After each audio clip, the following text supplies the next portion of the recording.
The faith preached by the Arabs is basically plagiarism. They have the same characters there: Abraham, Isaac, Jacob, and Moses. There was a desert around. He didn't have much to do.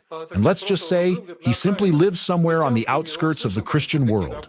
He heard something. Some scraps of the Christian and Judaic teachings reached him, so he made up some kind of opinion for himself, quite an erroneous one, but since he was an inquisitive man, he found out what he could.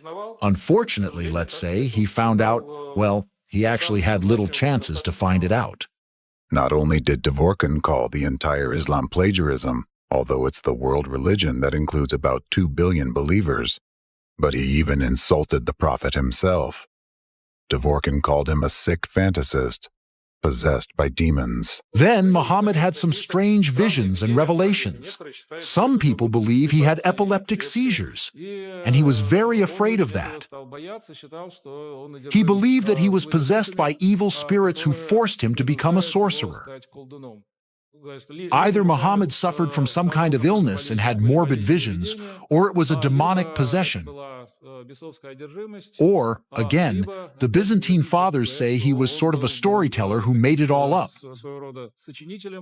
And unexpectedly for himself, his relatives believed in that.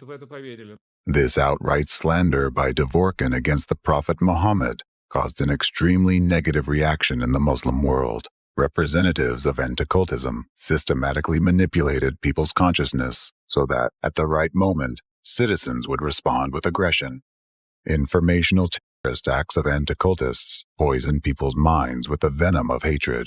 As a result of their manipulations, a person doesn't even realize that those destructive images were artificially implanted deep in his subconsciousness, bypassing critical analysis by consciousness. This is a real information bomb that was planted in the minds of citizens in advance and detonated at the right moment, causing a wave of violence against innocent people. As a result of it all, on social media, we now see people massively calling for the closure of mosques and the banning of Islam. This is how they have achieved their first objective, weakening Islam, and thereby strengthening the position of orthodoxy as the titular religion. Consequently, anti-cultism has gained even more power. This is how anti-cultism builds its empire of unlimited power and totalitarianism, using the hands of others and paving its bloody path with innocent victims.